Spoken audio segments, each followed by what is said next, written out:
नारायण नारायण। प्रिय भक्तों, मेरे YouTube चैनल हिंदू भक्ति में आपका हार्दिक स्वागत है।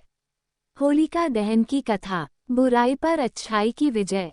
प्राचीन काल में दैत्यों का एक शक्तिशाली राजा था, हिरण्यकशिपु।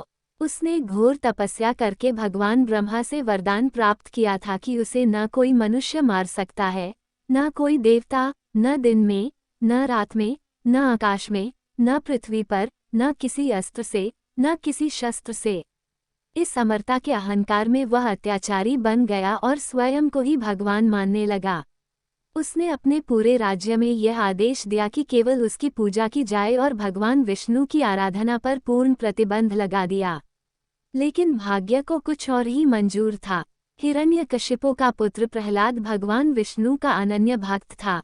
जब प्रहलाद ने अपने पिता के आदेश को मानने से इनकार कर दिया और खुलेआम विष्णु भक्ति में लीन रहने लगा, तो हिरण्यकशिपु क्रोधित हो गया। उसने प्रहलाद को बार बार समझाने की कोशिश की, लेकिन प्रहलाद अपनी भक्ति से विचलित नहीं हुआ। अपने पुत्र की विष्णु भक्ति से नाराज होकर हिरण्यकशिपु ने उसे भयानक यातनाएं देने का निर्णय लिया।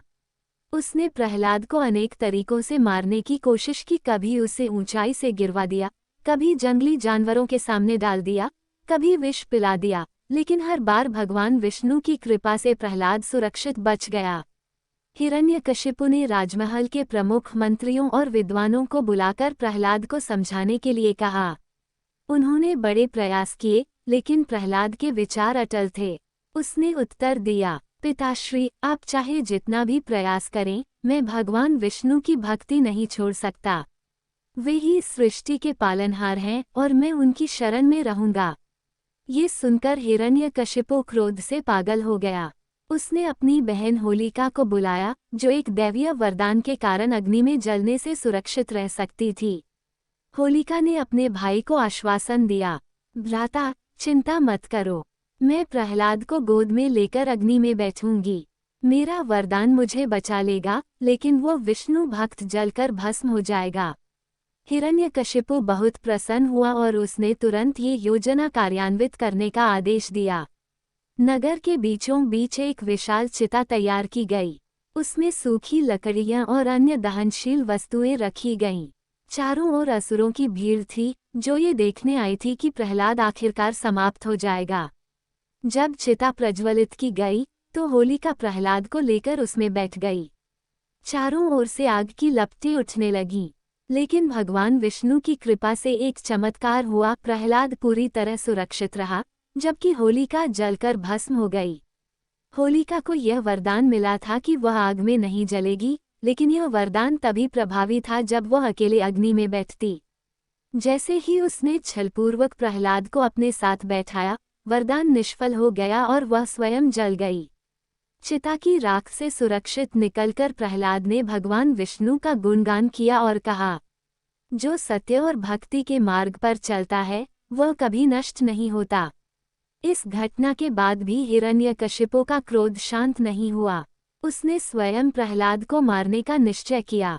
एक दिन उसने प्रहलाद को अपने दरबार में बुलाया और क्रोधित होकर पूछा, कहाँ है तेरा विष्णु? क्या वह इस स्तंभ में है?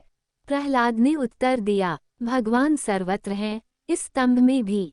क्रोध में भरकर हिरण्यकशिपु ने अपने गदा से उस स्तंभ पर प्रहार किया।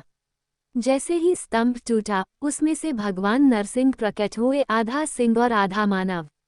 भगवान नरसिंह ने हिरण्यकशिपु को उठाया और राजमहल के द्वार पर संध्या समय, जो न दिन था न रात, अपनी गोद जो न आकाश थी न पृथ्वी में रखकर अपने नखों जो न अस्त्र थे न शस्त्र से उसका अंत कर दिया। होलिका दहन की यह घटना बुराई पर अच्छाई की जीत का प्रतीक बनी। तभी से हर वर्ष फाल्गुन पूर्णिमा की रात को होलिका दहन किया जाता है, जिसमें लोग अपनी बुराइयों और अहंकार को जलाने का संकल्प लेते हैं। अगले दिन रंगों से होली खेली जाती है, जो प्रेम, आनंद और नए जीवन की शुरुआत का प्रतीक है। सत्य और भक्ति की विजय प्रहलाद की अटूट आस्था दिखाती है कि सच्चे भक्त की रक्षा स्वयं भगवान करते हैं। अहंकार का नाश, हिरण्यकशिपु का अंत ये दर्शाता है कि कोई भी शक्ति सत्य और धर्म से बड़ी नहीं होती।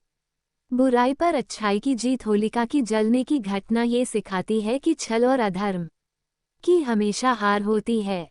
समाज में भाईचारे और प्रेम का संदेश। रंगों की होली इस बात का प्रतीक है कि सभी भेदभाव मिटाकर प्रेम और सौहार्द से रहना चाहिए। इसलिए हर साल हम होली से पहले होलिका दहन करते हैं और प्रार्थना करते हैं कि हमारे भीतर की नकारात्मकता भी उसी तरह जल जाए, जिससे हमारा जीवन प्रकाशमय और आनंदमय बने। यह उम्मीद करते हैं कि हमारे द्वारा दी गई जानकारी आपको उपयोगी और पसंद आई होगी। यदि आपको ये जानकारी अच्छी लगी हो, तो कृपया हमारे चैनल को सब्सक्राइब, लाइक और शेयर जरूर करें। व्रत कथा और धार्मिक जानकारी के लिए हमारे YouTube चैनल हिंदू भक्ति के साथ जुड़े रहें। हम हमेशा नई और रोचक जानकारी लाते रहेंगे।